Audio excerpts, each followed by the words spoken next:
Olá pessoal, sejam todos bem-vindos a mais uma videoaula do canal Química Ciência Central. Eu sou João Bosco Paraíso da Silva, professor de Química, e hoje vamos falar sobre um tema importante para a vida, importante para a saúde, que é saber por que precisamos comer carboidratos. Vamos começar logo depois da abertura.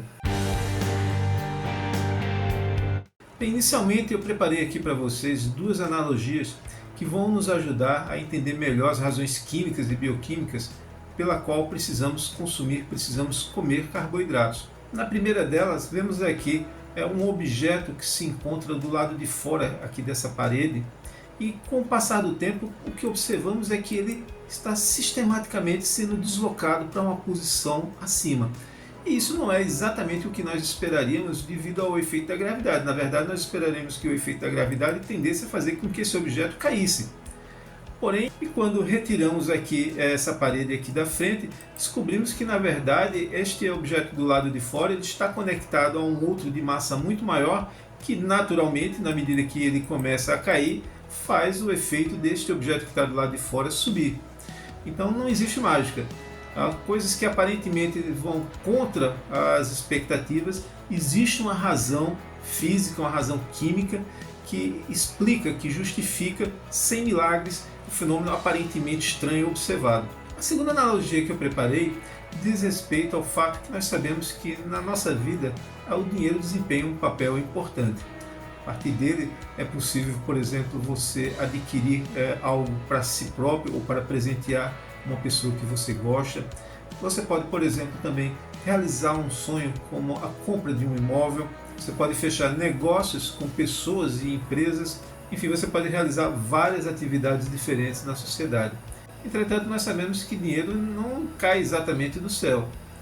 Para você conseguir fazer com que dinheiro entre dentro da sua carteira, não tem milagre. Em geral, é preciso desempenhar um trabalho para ser remunerado por esse trabalho, para conseguir o capital que nos permite realizar todas aquelas coisas que citamos há pouco. Já quando estamos falando de sistemas vivos, de organismos vivos, estamos interessados em saber, durante um processo envolvendo esse organismo vivo, o que é que acontece do ponto de vista energético.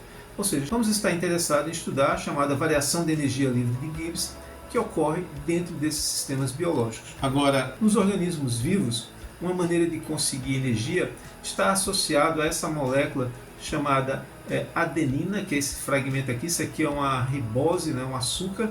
Então isso aqui é a adenosina, e aqui a gente tem 3 grupos fosfato. Então isso aqui é a chamada adenosina trifosfato, ou simplesmente ATP, que em água e diante da presença de uma enzima chamada ATPase, em condições fisiológicas, pH em torno de 7, temperatura próxima do organismo 36,5, 37 graus Celsius, isso leva à perda de um dos grupos fosfatos que estava aqui na ATP. Portanto, se perde um grupo fosfato, o que vai sobrar são apenas 2 grupos fosfatos.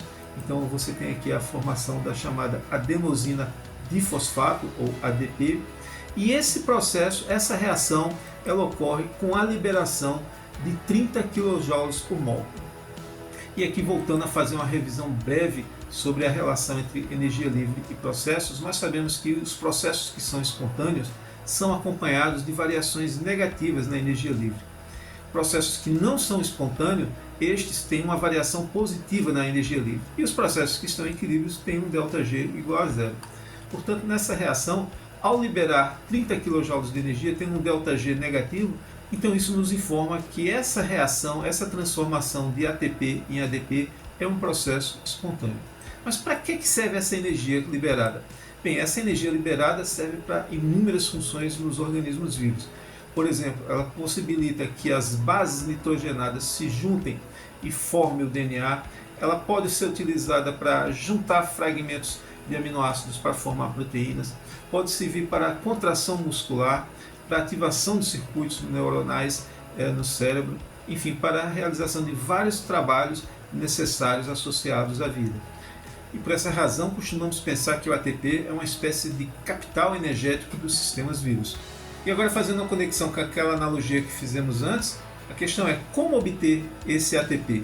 Bem, o ATP, em princípio, ele pode ser obtido a partir da molécula de ADP mais um grupo fosfato.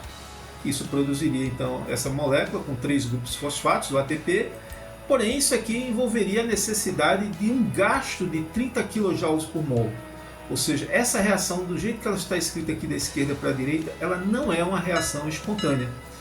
E conectando agora com aquela primeira analogia em que uma massa menor ela subia porque na verdade uma massa maior estava descendo, a razão pela qual os seres vivos conseguem obter ATP é porque existe uma reação chamada de glicólise.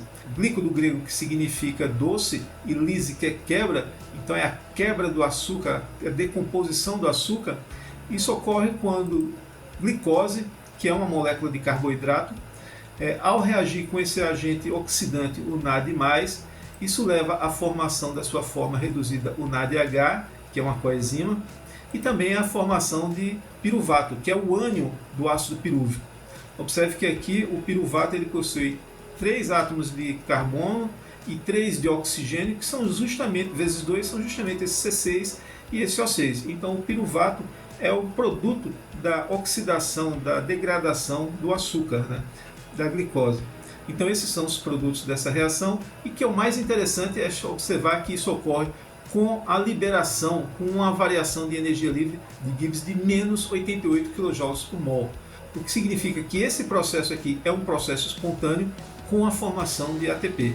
Então agora está claro a razão pela qual os seres vivos precisam consumir carboidratos para conseguir gerar esse capital energético que são as moléculas de ATP.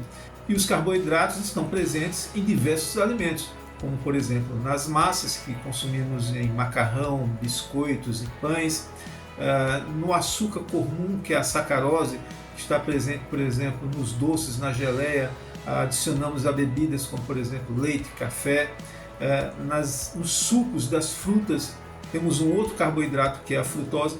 Então o consumo, obviamente com moderação desses carboidratos, são absolutamente fundamentais para a geração desse capital energético que é a molécula de ATP nos seres vivos. Bem, pessoal, coloca aí nos comentários se você sabia o que era um carboidrato, se você entendia o papel dele para a geração energética dos seres vivos. Espero que vocês tenham gostado desse vídeo. A gente se encontra numa próxima oportunidade, em uma outra videoaula. Um forte abraço a todos e bons estudos!